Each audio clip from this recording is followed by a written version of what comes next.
ಶುಭೋದಯ. ನನ್ನ ಎಲ್ಲ ಪ್ರೀತಿಯ ವಿದ್ಯಾರ್ಥಿಗಳೇ, ಕನ್ನಡ ತರಗತಿಗೆ ಸ್ವಾಗತ. ನಾವು ನಿಮ್ಮ ಪ್ರೀತಿಯ ಕನ್ನಡ ಶಿಕ್ಷಕಿ ಭವ್ಯ. ಮಕ್ಕಳೇ, ಹಿಂದಿನ ತರಗತಿಯಲ್ಲಿ ನಾವು ಗದ್ಯ ಪಾಠ 11 ವೀರ ಅಭಿಮನ್ಯುವಿನ ಪಾಠವನ್ನು ನಾವು ಅಭ್ಯಾಸ ಮಾಡ್ತಾ ಇದ್ವಿ ಅಲ್ವಾ. ವೀರ ಅಭಿಮನ್ಯು ಎಲ್ಲ ಯುದ್ಧಕ್ಕೆ ಬೇಕಾದಂತಹ ಎಲ್ಲ ಸಿದ್ಧತೆಗಳನ್ನ ಮಾಡಿಕೊಂಡಿರ್ತಾನೆ. ಅವರ ದೊಡ್ಡಪ್ಪರಾದಂತಹ ಧರ್ಮರಾಯ ಮತ್ತು ಭೀಮಸೇನರವರು ಅವರ ಆಶೀರ್ವಾದವನ್ನು ಪಡ್ಕೊಳ್ತಾನೆ. ಯಾವುದೇ ನೀವು ಚಿಂತೆ ಮಾಡಬೇಡಿ, ನಾನು ಯುದ್ಧವನ್ನು ಜಯಿಸಿ ಬರ್ತೀನಿ, ಪುನಃ ಬರ್ತೀನಿ ಅಂತ ಹೇಳಿ ಭರವಸೆಯನ್ನು ಕೊಡ್ತಾನೆ. ಹಾಗೆ ಈ ಕಡೆ ಇದ್ದ ಸುಭದ್ರೆ ಅವರ ತಾಯಿಯಾದಂತಹ ಅಭಿಮನ್ಯುವಿನ ತಾಯಿಯಾದಂತಹ ಸುಭದ್ರೆಯ ಬಳಿ ಹೋಗಿ ವಿಷಯವನ್ನು ತಿಳಿಸ್ತಾನೆ. ಹಾಗೆ ಅವರಿಂದಲೂ ಕೂಡ ಆಶೀರ್ವಾದವನ್ನು ಪಡಿತಾನೆ. ಹಾಗೆ ಉತ್ತರೆಗೂ ಕೂಡ ವಿಷಯವನ್ನು ತಿಳಿಸಿ ಅವಳಿಂದ ಜಯವಾಗಲಿ ಅನ್ನುವಂಥ ಒಂದು ಅವಳಿಂದ ಏನು ಮಾಡ್ತಾನೆ, ಅವಳಿಂದ ಅವಳ ಕಡೆಯಿಂದ ಕಳಿಸ್ಕೊಡ್ತಾರೆ, ನಗುಮುಖದಿಂದ ಕಳಿಸ್ಕೊಡು ಅಂತ ಹೇಳಿ ಕೇಳ್ಕೊತಾನೆ. ಹಾಗೆ ಅವಳು ಕ್ಷತ್ರಿಯ ಧರ್ಮಕ್ಕೆ, ಕ್ಷತ್ರಿಯ ನೀವು ಯುದ್ಧ ಕ್ಷತ್ರಿಯರ ಧರ್ಮ, ಹೋಗಿ ಬನ್ನಿ, ಪರಮಾತ್ಮ ನಿಮಗೆ ಒಳ್ಳೇದು ಮಾಡಿ ಅಂತ ಹೇಳಿ ಅವಳು ಕೂಡ ಹಾರೈಸ್ತಾಳೆ. ಒಳ್ಳೇದಾಗಲಿ ತನ್ನ ಗಂಡನಿಗೆ ಅಂತ ಹೇಳಿ ದೇವರಿಗೆ ಕೇಳ್ಕೊತಾಳೆ. ಹಾಗೆ ಇವತ್ತಿನ ದಿನ ನಾವು ಅಭ್ಯಾಸ ಮಾಡೋದಾದ್ರೆ ದೃಶ್ಯ 3 ಭಾಗವನ್ನು ನಾವು ನೋಡ್ಬೋದು ಅಲ್ವಾ. ದೃಶ್ಯ 2ರಲ್ಲಿ ನಿಮಗೆ ಚಿತ್ರವನ್ನ ಕಾಣಿಸಿದ್ದಾರೆ. ತಾಯಿಯ ಆದಂತಹ ಸುಭದ್ರೆಯವರಿಂದ ಆತ ಅಭಿಮನ್ಯು ಏನ್ ಮಾಡ್ತಾನೆ, ಆಶೀರ್ವಾದವನ್ನ ಪಡ್ಕೊತಾನೆ. ಹಾಗೆ ಉತ್ತರ ಏನ್ ಮಾಡ್ತಾಳೆ, ಆರತಿಯನ್ನು ಎತ್ತಿ ಯುದ್ಧಕ್ಕೆ ಕಳಿಸಿಕೊಡ್ತಾಳೆ ಅಲ್ವಾ. ಇದನ್ನ ನೀವು ನೋಡ್ಬೋದು. ಹಾಗೆ ಇವತ್ತಿನ ದಿನ ನಾವು ದೃಶ್ಯ 3 ನೋಡೋದಾದ್ರೆ ಪುಟದ ಸಂಖ್ಯೆ 71. ಎಲ್ಲರೂ ಕೂಡ ಏನ್ ಮಾಡ್ಬೇಕು, ನೀವು ಪುಸ್ತಕವನ್ನು ತೆಗೆದುಕೊಳ್ಬೇಕು. ಇವತ್ತಿನ ದಿನ ನಾವು ಈ ಪಾಠಕ್ಕೆ ಸಂಬಂಧಪಟ್ಟಂತೆ ಕೆಲವು ಪದಗಳ ಅರ್ಥವನ್ನ ಬಿಡಿಸ್ತಾ ಹೋಗೋಣ. ಕೆಲವೊಂದು ಪದಗಳ ಅರ್ಥವನ್ನ ಬರೆಯೋಣ. ನಿನ್ನೆ ಕೂಡ ನಾನು ಪದಗಳ ಅರ್ಥವನ್ನ ಬರೆದಿದ್ದೆ ಅಲ್ವಾ. ಇವತ್ತು ಇನ್ನೊಂದು ಸ್ವಲ್ಪ ಬರೆಯೋಣ.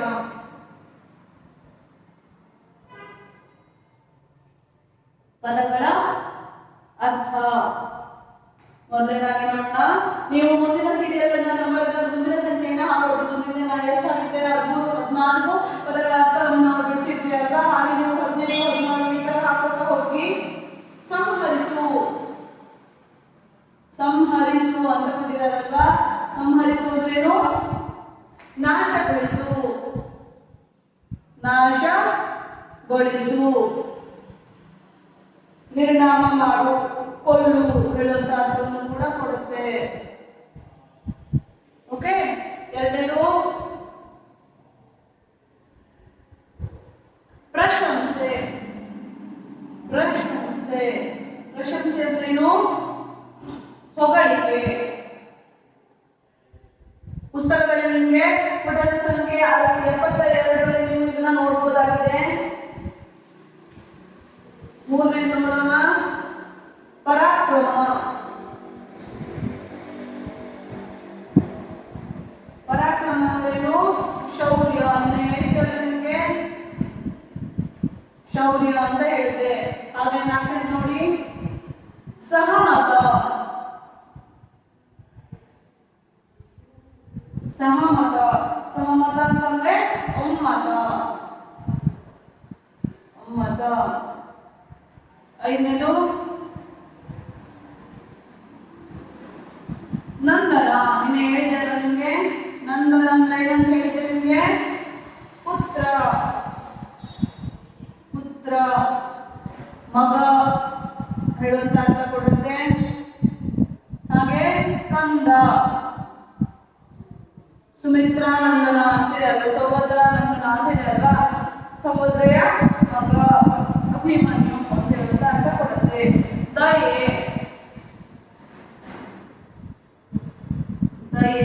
ಅಂದ್ರೇನು ಗೊತ್ತಿದೆ ನಿಮಗೆ, ಕರುಣೆ. ಅನುಕಂಪ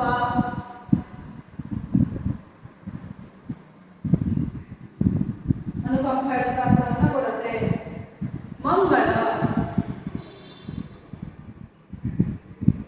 ಮಂಗಳೇನು, ಶುಭ ಹೇಳುವಂತ ಅರ್ಥ ಕೊಡುತ್ತೆ. ವದನ ಅಂದ್ರೆ 8ನೇದು, ವದನ ಅಂದ್ರೇನು, ಮುಖ.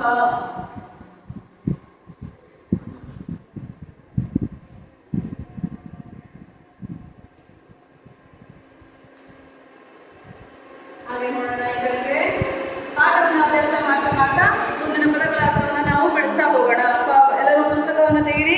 ಪುಟದ ಸಂಖ್ಯೆ 71 ತೆಗಿರಿ. 71 ತೆಗಿರಿ. ನೋಡೋಣ ಮುಂದೇನಾಯ್ತು ಅಂತ. ಎಲ್ಲರೂ ಕೂಡ ಅವನನ್ನು ಏನ್ ಮಾಡ್ತಾರೆ, ಯುದ್ಧಕ್ಕೆ ಕಳಿಸಿಕೊಡ್ಲಿಕ್ಕೆ ರೆಡಿ ಆಗ್ತಾರೆ, ಕಳಿಸಿಕೊಡ್ತಾರೆ. ಅಭಿಮನ್ಯು ಸೂರ್ಯನಂತೆ ಪ್ರಕಾಶಿಸುತ್ತಾ, ಅಂದ್ರೆ ಅಷ್ಟು ಖುಷಿಯಾಗಿ ಹೋಗ್ತಾ ಇದ್ದಾನೆ. ಯುದ್ಧವನ್ನ ಗೆದ್ಕೊಂಡೇ ಬರ್ತೀನಿ ಅಂತಹ ಸಾಹಸ ಶೌರ್ಯ ಅವನಲ್ಲಿ ಇರುತ್ತೆ. ಸೂರ್ಯನಂತೆ ಪ್ರಕಾಶಿಸುತ್ತಾ, ಸೂರ್ಯ ಎಷ್ಟು ಬೆಳಗ್ತಾನಲ್ವಾ ಅಷ್ಟು ಬೆಳಗುತ್ತಾ, ಮುಖದಲ್ಲಿ ಅಷ್ಟು ಕಳೆ ಕಾಣಿಸ್ತಾ ಇದೆ. ರಥವನ್ನೇರಿ ಯುದ್ಧ ಭೂಮಿಗೆ ಪ್ರವೇಶ ಮಾಡ್ತಾನೆ. ಯುದ್ಧ ಭೂಮಿಗೆ ಪ್ರವೇಶ ಮಾಡ್ತಾನೆ. ಅಭಿಮನ್ಯು ಹೇಳ್ತಾನೆ ಸಾರಥಿಯನ್ನು ಕುರಿತು. ಸಾರಥಿ ಯಾರು? ಸುಮಿತ್ರ ಹೇಳೋರು ಸಾರಥಿಯಾಗಿರ್ತಾನೆ. ಆದಷ್ಟು ಬೇಗ ನನ್ನನ್ನು ದ್ರೋಣಾಚಾರ್ಯರು ರಚಿಸಿರುವ ಚಕ್ರವ್ಯೂಹದ ಕಡೆ ಕರೆದುಕೊಂಡು ಹೋಗು. ಆದಷ್ಟು ಬೇಗ ಎಲ್ಲಿ ಕರ್ಕೊಂಡು ಹೋಗ್ಬೇಕು ನೀನು? ದ್ರೋಣಾಚಾರ್ಯರು ರಚಿಸಿರುವಂತಹ ಒಂದು ಚಕ್ರವ್ಯೂಹದ ಕಡೆಗೆ ನನ್ನನ್ನು ಕರ್ಕೊಂಡು ಹೋಗು ಅಂತ ಹೇಳಿ ಅಭಿಮನ್ಯು ಹೇಳ್ತಾನೆ. ಭೀಮನೊಂದಿಗೆ ಪಾಂಡವರ ಸೈನ್ಯವು ಅಭಿಮನ್ಯುವನ್ನು ನೆರಳಿನಂತೆ ಹಿಂಬಾಲಿಸಿ ಬರುತ್ತದೆ. ಅಭಿಮನ್ಯು ಜೊತೆಗೆ ಯಾರೆಲ್ಲ ಹೋಗ್ತಾರೆ? ಭೀಮನೊಂದಿಗೆ ಪಾಂಡವರ ಸೈನ್ಯ ಎಲ್ಲರೂ ಕೂಡ ಏನ್ ಮಾಡ್ತಾರೆ? ಅಭಿಮನ್ಯುವಿನ ಹಿಂದೆ ನೆರಳಿನಂತೆ ಹಿಂಬಾಲಿಸಿ ಬರುತ್ತಾರೆ. ನೆರಳಿನ ಹಾಗೆ ಅವನ ಹಿಂದೆ ಬರ್ತಾರೆ. ಅಭಿಮನ್ಯು ಹೇಳ್ತಾರೆ, ಬನ್ನಿರಿ, ಒಬ್ಬೊಬ್ಬರಾಗಿ ಬನ್ನಿರಿ. ನಿಮ್ಮನ್ನೆಲ್ಲ ತರಗೆಲೆಗಳಂತೆ ದೂರಿ ಯಮಪುರಕ್ಕೆ ಕಳಿಸುತ್ತೇನೆ. ತರಗೆಲೆ ಅಂತಂದ್ರೆ ತರಕಿನ ಎಲೆ, ತರಕಿನ ಅಂತ ಉದುರಿ ಬೀಳುತ್ತಲ್ಲ, ಒಣಗಿದಂತಹ ಎಲೆ. ಆ ತರಗೆಲೆಗೆ ಆ ಒಣಗಿದ ಎಲೆಗಳಿಗೆ ಏನ್ ಹೇಳ್ತಾರೆ? ತರಗೆಲೆ, ತರಕು ಅಂತ ಹೇಳಿ ಕರಿತೀವಿ ನಮ್ಮ ಕಡೆಗೆಲ್ಲ, ಹೌದಲ್ವಾ? ಬನ್ನಿರಿ ಎಲ್ಲರೂ ಬನ್ನಿ. ಯಾರಿಗೆ ಹೇಳ್ತಾನೆ? ಕೌರವರ ಕಡೆಯವರಿಗೆ. ಅದು ಯುದ್ಧ ಮಾಡ್ಲಿಕ್ಕೆ ಹೊರಟಂತಹ ಅಪೋಸಿಟ್ ಪರ್ಸನ್, ಅಂದ್ರೆ ಕೌರವರ ಜೊತೆನೆ ಅಲ್ವಾ ಪಾಂಡವರು ಯುದ್ಧ ಮಾಡ್ಲಿಕ್ಕೆ ಹೊರಟಿದ್ದು. ಕೌರವರೆಲ್ಲರೂ ಬರ್ತಾ ಇರ್ತಾರೆ ಎದುರುಗಡೆಗೆ. ಯುದ್ಧ ಭೂಮಿನ ಆಲ್ರೆಡಿ ಅವನು ಪ್ರವೇಶ ಮಾಡಿದ್ದಾನೆ. ಬರ್ತಾ ಇರ್ತಾರೆ. ಒಬ್ಬೊಬ್ಬರಾಗಿ ಬನ್ನಿ, ನಿಮ್ಮನ್ನೆಲ್ಲ ಏನ್ ಮಾಡ್ತೀನಿ ನಾನು? ತರಗೆಲೆಗಳಂತೆ ತೂರಿ, ಅವರು ತರಗೆಲೆಗಳಂತೆ ತೂರಿ ಹಾಕಿ ಯಮಪುರಕ್ಕೆ ಕಳಿಸುತ್ತೇನೆ. ಯಮನಿರುವಂತಹ ಸ್ಥಳ ಅಂದ್ರೆ ಮೃತ್ಯು ಲೋಕಕ್ಕೆ ನಾನು ನಿಮ್ಮನ್ನ ಕಳಿಸ್ತೇನೆ ಅಂತ ಹೇಳಿ ಅಭಿಮನ್ಯು ಹೇಳ್ತಾನೆ. ನೋಡಿ ಬ್ರೆಕೆಟ್ ಒಳಗೆ ಏನು ಬರ್ಕೊಂಡಿದೆ? ದ್ರೋಣ, ಕರ್ಣ ಹಾಗೂ ಇತರ ಕೌರವ ಸೇನೆ ಸೇರಿ ಅಭಿಮನ್ಯುವಿನ ವೀರಾವೇಶ ನೋಡಿ ಆತನನ್ನ ಮುಗಿಸಲು ತಂತ್ರ ಹೂಡುವರು. ಅವನ ವೀರಾವೇಶವನ್ನು ನೋಡಿ ಏನ್ ಮಾಡ್ತಾರೆ? ಇವನನ್ನು ಹೇಗಾದ್ರೂ ಮಾಡ್ಕೊಂಡು ನಾವು ಸೋಲಿಸಬೇಕು, ಅವನನ್ನ ಮುಗಿಸ್ಬೇಕು ಅಂತ ಹೇಳ್ಕೊಂಡು ಪ್ಲಾನ್ ಮಾಡ್ತಾರೆ. ತಂತ್ರ ಅಂದ್ರೆ ಕುತಂತ್ರ, ಅಂದ್ರೆ ಕೆಟ್ಟದಾದಂಥದ್ದು ತಂತ್ರವನ್ನ ಹೂಡ್ತಾರೆ. ವೀರಾವೇಶದಿಂದ ಹೋರಾಡ್ತಿರುವಾಗ ಅವನು ವೀರಾವೇಶದಿಂದ ಹೋರಾಡ್ತಾ ಇರ್ತಾನೆ. ಕೌರವರು ಹಿಂದಿನಿಂದ ಬಂದು ಅಭಿಮನ್ಯುವಿನ ಕೈಗಳನ್ನು ಕತ್ತರಿಸ್ತಾರೆ. ಈ ತರ ಅವನು ಹೋರಾಡ್ತಾ ಇರ್ತಾರೆ. ಒಬ್ಬರು ಎದುರುಗಡೆ ಹೋರಾಟ ಮಾಡ್ತಾ ಯುದ್ಧ ಮಾಡ್ತಾ ಇರುವಾಗ ಏನ್ ಮಾಡ್ತಾರೆ? ಕೌರವರು ಯಾರೋ ಒಬ್ರು ಹಿಂದುಗಡೆಯಿಂದ ಬಂದು ಅವರ ಒಂದು ಕೈಗಳನ್ನ ಕತ್ತರಿಸ್ತಾರೆ. ನಿಮಗೆ ಇಲ್ಲಿ ಪಿಕ್ಚರ್ ನಲ್ಲಿ ಕಾಣಿಸ್ಬೋದು. 2 ಕೈಗಳನ್ನ ಕತ್ತರಿಸ್ತಾರೆ. ನೋಡಿ ಇಲ್ಲಿ ಕಾಣಿಸ್ತಾ ಇದೆ ನಿಮ್ಗೆ.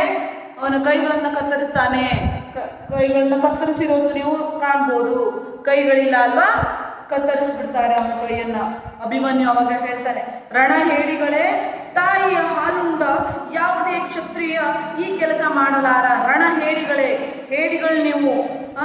ತಾಯಿಯ ಹಾಲನ್ನ ಯಾರೆಲ್ಲ ಕುಡ್ದಿರ್ತೀರಾ ಅವರು ಯಾವುದೇ ಕ್ಷತ್ರಿಯ, ಅಂದ್ರೆ ಕ್ಷತ್ರಿಯ ವಂಶದಲ್ಲಿ ನೀವು ಯಾರೆಲ್ಲ ತಾಯಿಯ ಹಾಲನ್ನು ಕುಡ್ದಿರ್ತೀರಾ ಯಾರು ಕೂಡ ಈ ಕೆಲಸವನ್ನ ಮಾಡಲ್ಲ. ಹೇಡಿಗಳು ಮಾಡಿರುವಂತ ಕೆಲಸ. ವೀರರು ಯಾವತ್ತೂ ಇಂಥ ಕೆಲಸ ಮಾಡಲ್ಲ ಅಲ್ವಾ? ವೀರಾವೇಶದಿಂದ ಎದುರಿಸಿ ಹೋರಾಡಿ ಸತ್ತು ಸ್ವರ್ಗ ಸೇರುವುದನ್ನು ಬಿಟ್ಟು ನರಕದ ಹಾದಿ ಹಿಡಿಯುತ್ತೀರಾ? ನಿಮಗೆ ಧಿಕ್ಕಾರವಿರಲಿ. ನೀವೆಲ್ಲ ಎದುರುಗಡೆ ಬಂದು ಯುದ್ಧವನ್ನ ಮಾಡೋದು ಬಿಟ್ಕೊಂಡು ಹಿಂದಿನಿಂದ ಬಂದ್ಕೊಂಡು ಚೂರಿ ಹಾಕ್ತೀರಾ, ಹಿಂದುಗಡೆಯಿಂದ ಬಂದ್ಕೊಂಡು ಕೈಯನ್ನ ಕತ್ತರಿಸ್ತಾ ಇದ್ದೀರಾ.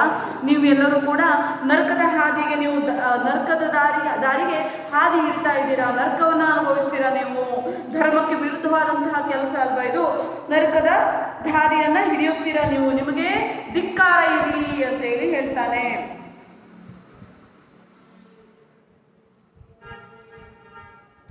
ದುರ್ಯೋಧನ ಹೇಳ್ತಾನೆ, ಸೈಂಧವ ರಾಜ ಬಿಡಬೇಡ, ಹೊಡೆ. ಕರ್ಣ, ಜಯದ್ರಥ, ನೀವೆಲ್ಲರೂ ಅವನ ಮೇಲೆ ಒಟ್ಟಾಗಿ ಬೀಳಿರಿ. ಇಷ್ಟೆಲ್ಲ ಹೇಳಿದ್ರು ಕೂಡ ದುರ್ಯೋಧನ ಹೇಳ್ತಾನೆ, ಕೌರವರ ಕಡೆಯವರಲ್ವಾ, ದುರ್ಯೋಧನ ಹೇಳ್ತಾನೆ, ಸೈಂಧವ ರಾಜ ಬಿಡಬೇಡ, ನೀವು ಯಾರು ಅವನನ್ನ ಬಿಡಬೇಡಿ, ಅಂದ್ರೆ ಅಭಿಮನ್ಯುವನ್ನ ಬಿಡಬೇಡಿ, ಹೊಡೀರಿ ಅವನ್ನ. ಕರ್ಣ, ಜಯದ್ರಥ, ನೀವೆಲ್ಲರೂ ಅವನ ಮೇಲೆ ಒಟ್ಟಾಗಿ ಬೀಳಿರಿ. ಎಲ್ಲರೂ ಕೂಡ ಅವನ ಮೇಲೆ ಒಟ್ಟಾಗಿ ಬೀಳಿರಿ, ಅವನ್ನ ಮುಗಿಸ್ಬಿಡ್ರಿ ಅಂತ ಹೇಳಿ ದುರ್ಯೋಧನ ಹೇಳ್ತಾನೆ. ಆಯ್ತಾ. ಇಲ್ಲಿಗೆ ಅವನ ಕತೆ ಮುಗಿಯುತ್ತೆ. ಅಭಿಮನ್ಯು ರಥದ ಚಕ್ರವನ್ನ ಕೈಯಲ್ಲಿ ತಿರುಗಿಸಿ, ಆ ಕೈ ಆಲ್ರೆಡಿ ಕಟ್ ಮಾಡಿಟ್ಟಿರ್ತಾರೆ, ಅದನ್ನು ಕೂಡ ಉಳಿದಂತಹ ಒಂದು ಪಾರ್ಟ್ ಅಲ್ಲಿ ಏನ್ ಮಾಡ್ತಾನೆ, ಚಕ್ರವನ್ನ ಕೈಯಲ್ಲಿ ತಿರುಗಿಸಿ ವೀರಾವೇಶದಿಂದ ಹೋರಾಡಿ ವೀರ ಮರಣವನ್ನು ಹೊಂದುತ್ತಾನೆ. ಅಂದ್ರೆ ಅವನೇನ್ ಮಾಡ್ತಾನೆ, ಯುದ್ಧ ಮಾಡುವಾಗ ಮೋಸ ಮಾಡಿರಲ್ಲ, ಹೌದಲ್ವಾ. ಅವನ ಕೈಯಲ್ಲಿ ಎಷ್ಟಾಗುತ್ತೋ ಅಷ್ಟು ಧೈರ್ಯದಿಂದ ಶೌರ್ಯದಿಂದ ಅವನು ಯುದ್ಧವನ್ನ ಮಾಡ್ತಾನೆ, ವೀರ ಮರಣವನ್ನ ಹೊಂದುತ್ತಾನೆ. ಕೈಯಲ್ಲಿ ತಿರುಗಿ ನೋಡಿ, ನಿಮ್ಗೆ ಇಲ್ಲಿ ಚಿತ್ರದಲ್ಲಿ ಕಾಣಿಸುತ್ತೆ, ಹೌದಲ್ವಾ. ಕೈಯಲ್ಲಿ ಚಕ್ರವನ್ನ ಹಿಡ್ಕೊಂಡಿರೋದನ್ನ ನೀವು ನೋಡ್ತೀರಾ ಅಲ್ವಾ, ಕಾಣಿಸ್ತಾ ಇದೆಯಾ. ನೀವು ಉಳಿದ ಪದದ ಅರ್ಥಗಳನ್ನು ನೀವು ಪುಸ್ತಕದ ಸಹಾಯದಿಂದ ನೀವು ಅದನ್ನ ಬರೀಬೇಕಾಗತ್ತೆ, ಪ್ರಾಕ್ಟೀಸ್ ಮಾಡ್ಕೊಳ್ಬೇಕು ನೀವು, ಓಕೆನಾ ಅಲ್ವಾ. ಹಾಗಿದ್ರೆ ಇವತ್ತಿನ ದಿನ ನಾವು ಇವಾಗ ಪದಗಳ ಅರ್ಥವನ್ನು ನಾವು ಅರ್ಥ ಮಾಡ್ಕೊಂಡ್ವಿ, ನಾವು ಬರೆದ್ವಿ, ಹೇಳಾಯ್ತು. ಮುಂದಿನ ಭಾಗ ಏನು, ಅಭ್ಯಾಸವನ್ನು ನಾವು ಅಭ್ಯಾಸ ಮಾಡೋಣ.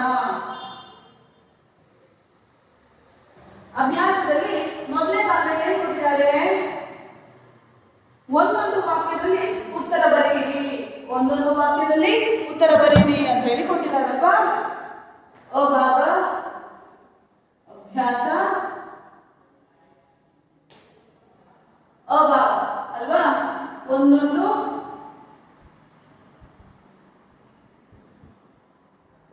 ವಾಕ್ಯದಲ್ಲಿ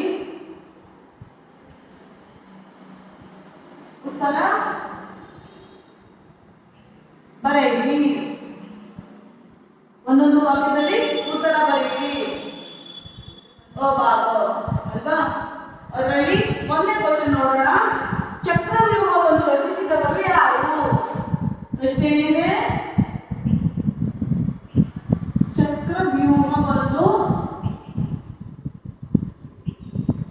ರಚಿಸಿದವರು ಯಾರು? ಯಾರು ಚಕ್ರವ್ಯೂಹವನ್ನು ರಚಿಸುತ್ತಾರೆ? ಉತ್ತರ ಬರೀರಿ. ಸಂಪೂರ್ಣ ವಾಕ್ಯದಲ್ಲಿ ನೀವು ಬರಬೇಕಾಗುತ್ತೆ ಉತ್ತರವನ್ನ. ಚಕ್ರವ್ಯೂಹವನ್ನು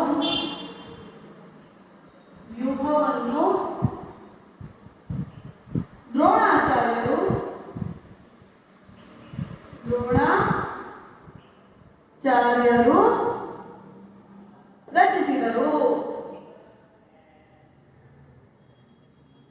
ರಚಿಸಿದರು. ಹೌದಾ, ದ್ರೋಣಾಚಾರ್ಯರು ಚಕ್ರವನ್ನು ರಚಿಸಿದ್ದಾರೆ ಅಲ್ವಾ. ಎರಡನೇ ನೋಡೋಣ. ಕೌರವರು ಪಾಂಡವರು ಯಾರೆಂದು ಬಿಂಬಿಸಿ ಕರೆತರು? ಕೌರವರು ಹಾಗೂ ಪಾಂಡವರು ಯಾರಿಂದ ವಿಲ್ವಿದ್ಯೆ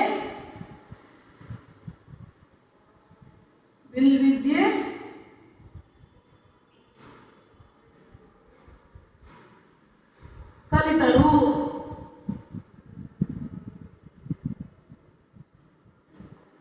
ಯಾರಿಂದ ವಿಲ್ವಿದ್ಯೆ ಕಲಿತರು? ಉತ್ತರ ಏನು? ಇವರಿಬ್ರು ಯಾರಿಂದ ಕಲಿತಿರ್ತಾರೆ? ಕೌರವರು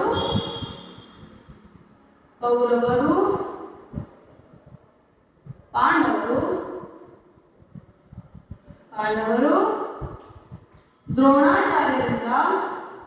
ದ್ರೋಣಾಚಾರ್ಯರೇ ಕಲಿಸಿರ್ತಾರೆ.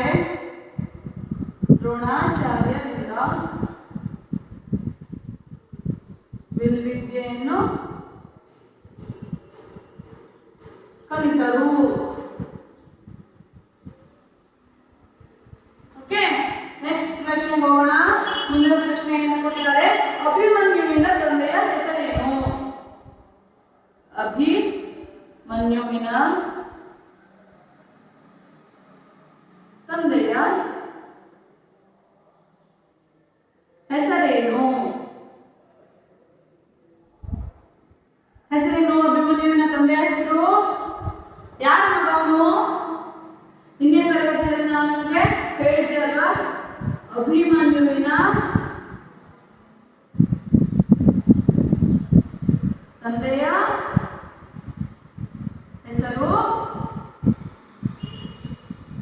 ಹೆಸರೇನು? ಅರ್ಜುನ ಅಲ್ವಾ.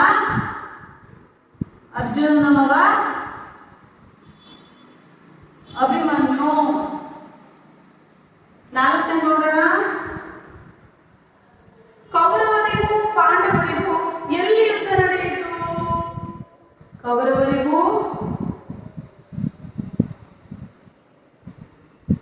ಪಾಂಡವರಿಗೂ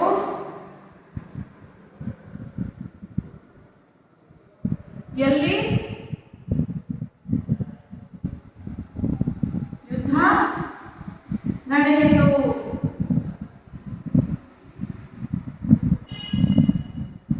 ಎಲ್ಲಿ ಯುದ್ಧ ನಡೆಯಿತು ಕೌರವರಿಗೆ ಮತ್ತೆ ಪಾಂಡವರಿಗೆ? ಉತ್ತರ ಬರೆಯೋಣ. ಕೌರವರಿಗೂ ಪಾಂಡವರಿಗೂ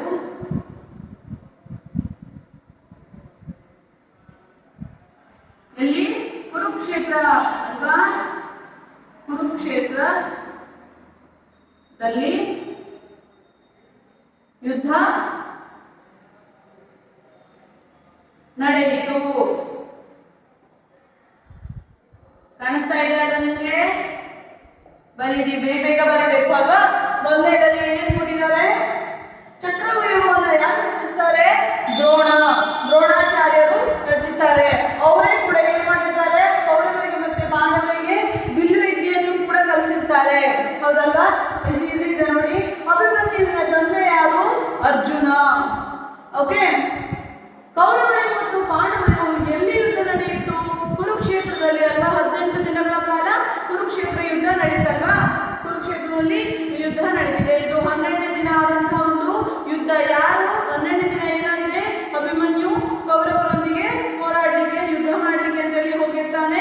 ಈ ತರ ಚಕ್ರವ್ಯೂಹವನ್ನು ಭೇದಿಸಲಿಕ್ಕೆ ಹೋಗಿ ಮೋಸದಿಂದ ಅವ್ರು ಏನ್ ಮಾಡ್ತಾರೆ?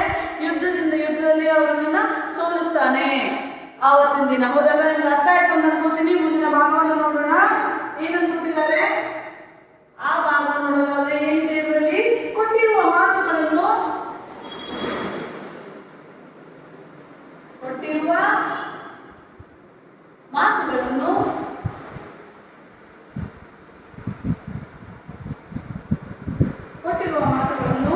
ಯಾರು ಯಾರಿಗೆ ಹೇಳಿದರು?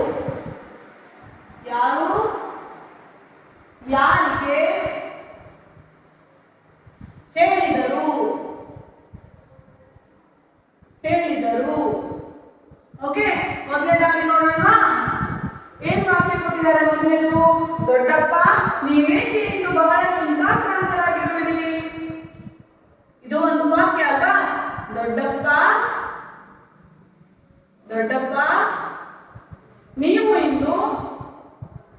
ನೀವೇಕೆ ಇಂದು ಬಹಳ ಚಿಂತಾಕ್ರಾಂತರಾಗಿರುವಿರಿ? ಚಿಂತಾಕ್ರಾಂತರಾಗಿರುವಿರಿ. ಯಾರು ಹೇಳಿದ್ರಿ ಮಾತನ್ನ? ಉತ್ತರ ಬರೆದಿದ್ದೀವಿ ನೋಡಿ. ಯಾರು ಹೇಳ್ತಾರೆ ಇದನ್ನ? ಅಭಿಮನ್ಯು ಅಲ್ವಾ?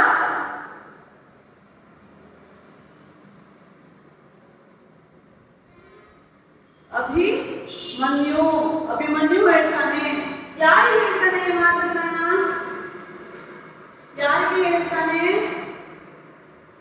ದೊಡ್ಡಪ್ಪ ಧರ್ಮರಾಯನೇ ಬರೆದ್ಬಿಡ್ತೀನಿ ಆಯ್ತಾ? ದೊಡ್ಡಪ್ಪ ಅಂತ ಹೇಳಿ ಹೇಳಿದನಲ್ಲ ಅವನು ಧರ್ಮರಾಯ. ಓಕೆನಾ? ಎರಡನೇ ನೋಡೋಣ. ಏನ್ ಕೊಟ್ಟಿದ್ದಾರೆ ಎರಡನೇದು? ನಿನ್ನನ್ನು ಪಡೆದ ನಾವೇ ಧನ್ಯರು. ನಿನ್ನನ್ನು ಪಡೆದ ನಾವೇ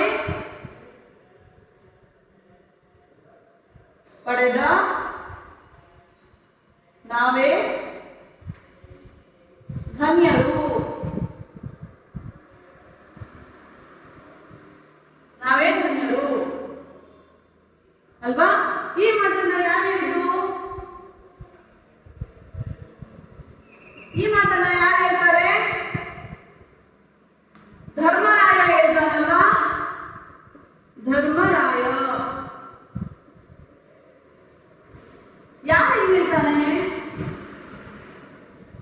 ಯಾರಿಗೆ ಹೇಳ್ತಾನೆ?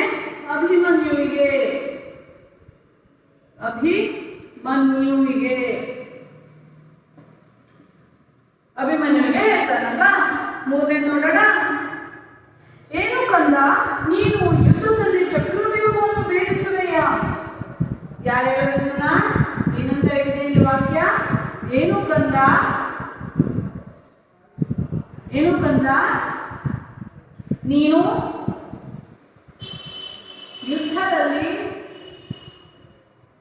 ಯುದ್ಧದಲ್ಲಿ ಚಕ್ರವ್ಯೂಹವನ್ನು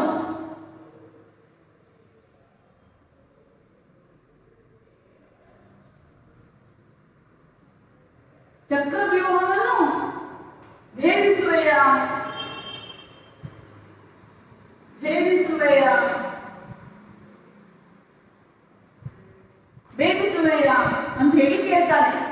ಯಾರು ಕೇಳ್ತಾರೆ ಈ ಮಾತನ್ನು? ಯಾರು ಕೇಳ್ತಾರೆ ಇದನ್ನ?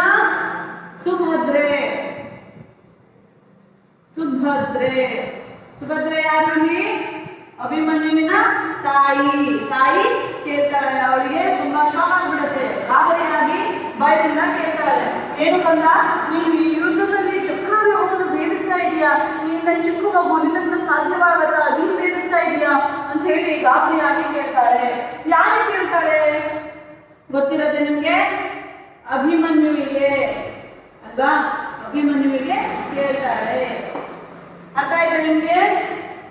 ಅರ್ಥ ಆಯ್ತು ಅಂತ ಅನ್ಕೋತೀನಿ. ಮುಂದಿನ ಭಾಗವನ್ನು ನಾವು ಮುಂದಿನ ತರಗತಿಯಲ್ಲಿ ಅಭ್ಯಾಸ ಮಾಡೋಣ.